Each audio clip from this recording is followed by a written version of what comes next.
What's going on, YouTube? All right, so today, what seems like day 1,834,722.5 days of, you know, self-isolation and all that wonderfully fantastic shift in being able to go outdoors and actually create content and stuff.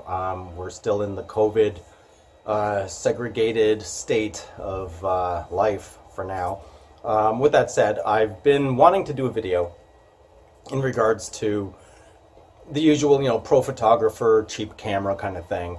I wanted to give it a different twist though. What I actually want to do is show a back-to-back, because I am one of those people that consistently stresses when a beginner to photography is very quick to want to change gear, upgrade gear, and they don't have the technique down pat. I'm the very first one to constantly say, don't upgrade. Just don't do it. You're not there yet. It's not going to help you whatsoever to upgrade your equipment if you don't have a foundational technique that's solid. So basically what I'm going to do is I'm going to use my Pentax K3 Advanced / Prosumer DSLR. And I'm going to throw it into the green auto mode, take some pictures as just a regular person, which is going to be the most difficult part for me because I actually know what I'm doing and I've been doing this for a long time, but I'll see what I can do. I'm going to try to replicate somebody who does not have a sound technique and they're just basically snapping pictures in auto mode. And then what I'm going to do is use the very first digital camera that I ever bought. Look at this bad boy, Fujifilm S700, 7.1 megapixel. Ooh, doesn't shoot RAW, only JPEG, has no dials to change settings or anything. It's just got a menu thing. And yes, this is a mirrorless camera, technically speaking. It's got an electronic viewfinder, LCD. It's pretty basic. I'll show you what the back looks like here. Yeah, look at that, eh? Look at that. Beautiful. Anyway, yeah, so I'm gonna take shots with this, but with this camera, I'm going to actually use photographic techniques that I know and that I use on a regular basis. And then I will show you back to back exactly what those differences actually do make. The images from this camera are going to be a lot better compositional wise, artistically, than what I'm going to be taking with my Pentax camera. So I'm just hoping that this goes to show that you shouldn't jump the gun to upgrade your gear. When you're ready, you're ready. If you have not been able to outgrow the camera's capabilities, then you're just not ready to actually upgrade your gear. I know it's enticing because there's always new features and new gadgets and this, that, and the other. There's eye detect autofocus that tracks things. There's animal eye detect and a billion different incredible features that are available now. But those aren't going to help you if you can't even get the artistic imagery of your technique down pat in regards to composition, the perspective, and things of that nature. So to start it off, I'm going to just basically use my car as the subject. My car it's got quite a lot of kilometers on it, so it is in pretty rough shape. But that's not the point of this video. The point is the look in regards to the video, or sorry, in regards to the photos themselves. So with that said, sorry, there's someone walking by with a Great Dane. Oh man, those dogs are so big. Anyway, yeah, so with that said, basically you'll see what the differences are. As I said, my car is in fairly rough shape, body-wise. Mechanically, it's perfect. I've got close to 350,000 kilometers on it, so don't judge.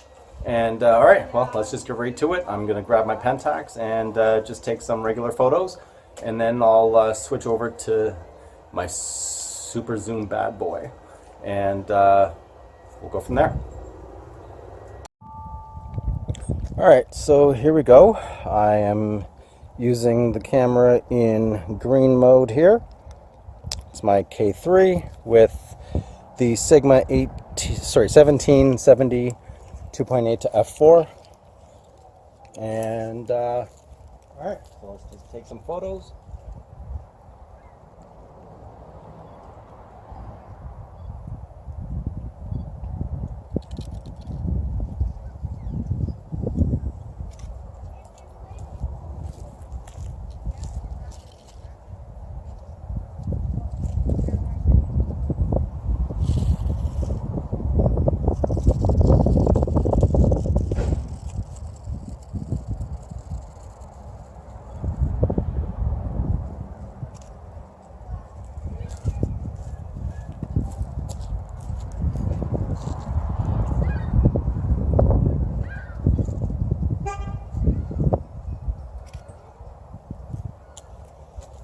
All right, now I'm going to switch to my first my first digital camera, and take some photos with that, and then we'll compare them back to back. All right, so here we are. I'm going to be shooting in manual mode, as you can see there. And all right, let's just get to it.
All right, so on the left here is the images from the K30, and on the right are the images from my first digital camera.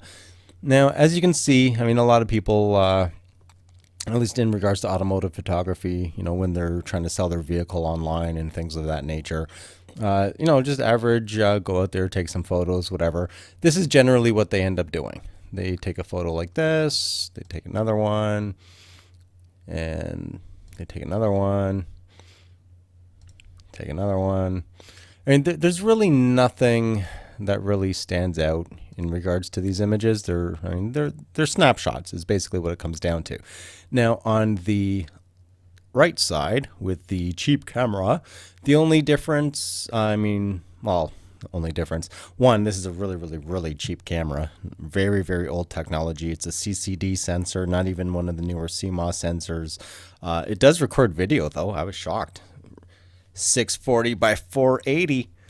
But anyway, all right. So, just the slight change in the perspective here. All I did was just get a bit lower down to the ground to give the car a better profile, which you can see these two images side by side.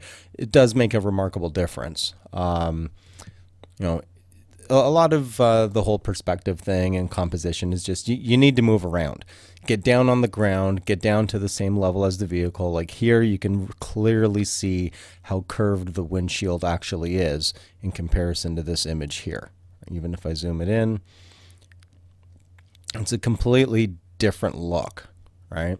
And then here, wanted to get the Saab emblem in the front there. And Saab on the grill, but you don't actually need to do that. You can just focus on one element, and that one element will say it all. I mean, these are all just ways of changing how you view what you're taking a photo of. And then this, just the profile of the bumper with the fog light, doing the same thing.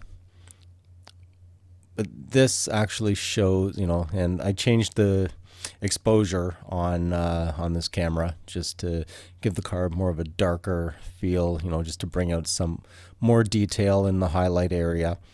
Now going back to this, another thing is just turning the wheel. Turning the wheel, get a little bit lower down to the ground, because on this image here, you'll see I was a bit higher. This one, I'm a bit lower, moved over to the left a little bit just to be more in line with the wheel here. I didn't have a lot of space to move around though, because my neighbor was home, so there's a vehicle on the left side here. So I had limited space to work with. But comparing these two, this is a much better compositional artistic image than this. This is just you're standing up, as at your regular height. It's not really bringing any emphasis to anything. This, you see the wheel, you see the tire, there's a lot of different elements. And that's pretty much what the difference really is you need to shift how you see things. You need to see more as an artist and not just seeing as just your average everyday person. So instead of upgrading camera gear and expecting your photos to all of a sudden be better, start with the basics. Just different perspectives and your composition. That will improve your photography a lot more than just upgrading camera gear. And that's pretty much it. So on that note, I will let y'all go. I'll think of some more stuff to come up with, and you guys will see me on my next video. I'm out.